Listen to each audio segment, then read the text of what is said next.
নমস্কার বন্ধুরা, উমা ফুড কিচেনের আরো একটি নতুন পর্বে আপনাদের সবাইকে স্বাগত। আজ আমি আপনাদের তৈরি করে দেখাবো মটরশুঁটির চপ বা ফিঙ্গার, যেটাই বলুন।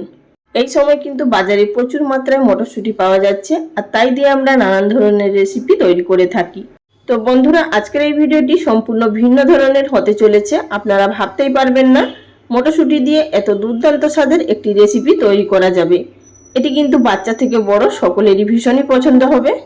এই দুর্দান্ত স্বাদের মটরশুঁটির রেসিপি তৈরি করার জন্য সবার প্রথমে আমি এখানে একটি বোলের মধ্যে নিয়ে নিচ্ছি দুটো মাঝারি সাইজের আলু ছোট ছোট পিস করে, আর 300 গ্রাম কড়াইশুঁটি ছাড়িয়ে এটিকে আমি সিদ্ধ করে নিয়েছি। আর বন্ধুরা, আপনারা চাইলে মটরশুঁটি এবং আলু আলাদা আলাদা করে সিদ্ধ করে নিতে পারেন। এবার আমরা এই মটরশুঁটি এবং আলু খুব সুন্দরভাবে মেশ করে নেব। হাত দিয়েই মেখে নিলে বেশি ভালো হয়, যে এতে করে খুব ভালোভাবে মিশে যাবে। আলু এবং মটরশুঁটি খুব ভালোভাবে মেশ করে নেওয়ার পর এর মধ্যে আমি বেশ কিছু জিনিস এড করব। এখানে আমি একটি প্লেটের মধ্যে নিয়েছি কিছুটা পরিমাণ ধনেপাতা কুচি, স্বাদ মতো লঙ্কা কুচি নিয়েছি, 1 টিস্পুন পরিমাণ গ্রেট করে নেওয়া আদা নিয়েছি, একটি মাঝারি সাইজের টমেটো কুচি, একটি মাঝারি সাইজের পেঁয়াজ কুচি। এবার এই সমস্ত উপকরণগুলো দিয়ে দিলাম। আরেকটি প্লেটের মধ্যে নিয়েছি 1 টিস্পুন গোলমরিচের গুঁড়ো, হাফ টিস্পুন হলুদের গুঁড়ো, জিরে গুঁড়ো, লঙ্কা গুঁড়ো, স্বাদ মতো নুন, আর নিয়েছি এখানে 1/4 টিস্পুন পরিমাণ গরম মশলার গুঁড়ো। এবার এই সমস্ত উপকরণগুলো দিয়ে দিলাম। এখন আমি এর মধ্যে এড করে দিচ্ছি প্রথমে 3 টেবিল চামচ পরিমাণ চালের গুঁড়ি, আর তার সঙ্গে দিচ্ছি এখানে 2 টেবিল চামচ পরিমাণ কর্নফ্লাওয়ার। আপনাদের হাতের কাছে যদি কর্নফ্লাওয়ার না থাকে সেক্ষেত্রে আপনারা এখানে ময়দা ব্যবহার করতে পারেন, তবে কিন্তু এখানে বাইন্ডিংটা একটু বেশি প্রয়োজন হবে, যেহেতু আমরা এই সমস্ত উপকরণগুলোকে সেদ্ধ করেই ব্যবহার করছি। এবার আমি খুব ভালোভাবে মেখে নিলাম। মেখে নেওয়ার পর হাতের মধ্যে সামান্য পরিমাণ তেল লাগিয়ে এগুলোকে আমি লম্বা লম্বা করে ফিঙ্গারের মতো শেপ দিয়ে নেব।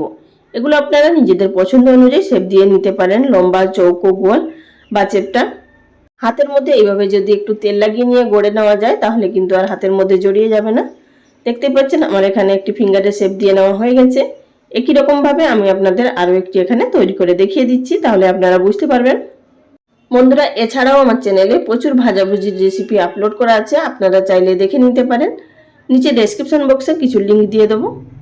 আর বন্ধুরা, ভিডিও চলাকালীন ছোট্ট একটি অনুরোধ, যদি আমার চ্যানেলে কেউ নতুন দর্শক বন্ধু হয়ে থাকেন আর ভিডিওটি দেখার পর যদি আপনাদের ভালো লাগে, চ্যানেলটি সাবস্ক্রাইব করে নেওয়ার অনুরোধ রইল। পাশে থাকা বেল বাটনটি প্রেস করে রাখবেন, এতে করে আমার পরবর্তী ভিডিওর নোটিফিকেশন পেয়ে যাবেন। সমস্ত ডো থেকে ফিঙ্গারের শেপ দিয়ে নেওয়ার পর এবার আমি একটি বোলের মধ্যে নিয়েছি 4 টেবিল চামচ ময়দা, তার মধ্যে দিয়ে দিলাম স্বাদ মতো নুন, দিয়ে দিলাম হাফ টিস্পুন পরিমাণ গোলমরিচের গুঁড়ো। এবার দিয়ে দিলাম 3 থেকে 4 টেবিল চামচ জল। প্রথমে অল্প জল দিয়ে ভালোভাবে মিশিয়ে নিতে হবে। প্রথমে যদি বেশি জল দিয়ে দেওয়া হয় তাহলে কিন্তু ময়দাগুলো দলা পাকিয়ে যাবে। এইভাবে প্রথমে গুলে নেওয়ার পর তারপর অল্প জল দিয়ে এভাবে একটি পাতলা ব্যাটার তৈরি করে নিলাম। এবার আমরা যে কড়াইশুঁটির ফিঙ্গারের শেপ দিয়ে রেখেছিলাম সেটিকে নিয়ে এইভাবে ময়দার গুলোর ভেতরে ডুবিয়ে ব্রেড ক্রামসের মধ্যে কোট করে নিতে হবে। আপনারা চাইলে এখানে ব্রেড ক্রামসের পরিবর্তে পাউরুটি গুঁড়ো করেও ব্যবহার করতে পারেন, তাতেও কিন্তু খুব ভালো হবে। আর আমি এখানে ডবল কোটিং করছি, আপনারা চাইলে এখানে সিঙ্গেল কোটিং করতে পারেন, তবে ডবল কোটিং করলে খেতে বেশি ভালো লাগে। আবারও ময়দার গোলার মধ্যে ডুবিয়ে এভাবে ব্রেড ক্রামসের মধ্যে কোটিং করে নিতে হবে। তবে দেখবেন খুব ভালোভাবে যাতে কোটিংটা হয়, তাহলে কিন্তু খেতে বেশি মুচমুচে লাগবে। আমার এখানে একটি তৈরি করা হয়ে গেছে। একই রকম পদ্ধতিতে আমি আপনাদের আরও একটি তৈরি করে দেখিয়ে দিচ্ছি। এইভাবে কোটিং করে আপনারা কিন্তু যে কোনো এয়ারটাইট বক্সের মধ্যে রেখে ফ্রিজে রেখে দিতে পারেন প্রায় 1 সপ্তাহ মতো। আপনাদের যখন ইচ্ছা হবে তখন কিন্তু ভেজে খেতে পারেন।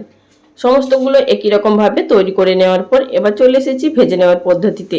গ্যাস ওভেনের উপরে পরিমাণ মতো সাদা তেল গরম করে এক একটা করে আমি এখানে ফিঙ্গার দিয়ে নেব তেলের মধ্যে। প্রথমে আমাদের গ্যাসের ফ্লেমটা হাইতে থাকা অবস্থায় খুব ভালোভাবে তেলটা গরম করে নিতে হবে, তারপর মিডিয়াম ফ্লেমে এগুলোকে উল্টে পাল্টে ভেজে নিতে হবে। আর এখানে কিন্তু আমি যেই পদ্ধতিতে আপনাদের তৈরি করে দেখিয়ে দিয়েছি সেই পদ্ধতিতে আপনারা যদি তৈরি করেন আপনাদের একটাও কিন্তু ফিঙ্গার এখানে ভেঙে যাবে না বা ফেটেও যাবে না। চারিদিকটা সমান হয়ে ভাজা হবে এবং ভীষণই মুচমুচে হবে।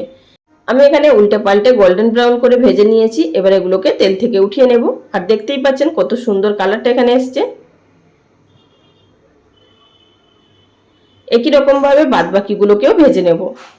মটরশুঁটির সমস্ত ফিঙ্গারগুলো ভেজে নেওয়ার পর আমি এখানে একটি সার্ভিং প্লেটের মধ্যে সার্ভ করে নিয়েছি টমেটো সস এবং কাসুন্দির সঙ্গে। বন্ধুরা, আপনারাও এই একই রকম পদ্ধতিতে বাড়িতে একবার অন্তত তৈরি করে দেখুন। আশা করছি আপনাদের সকলের খেতে খুবই ভালো লাগবে। আজকের ভিডিওটা এখানেই শেষ করলাম। আগামী দিন কোনো এক নতুন রেসিপি নিয়ে আবারও হাজির হয়ে যাব। ভিডিওটির সঙ্গে এতক্ষণ ধরে থাকার জন্য সকল বন্ধুদের অসংখ্য ধন্যবাদ।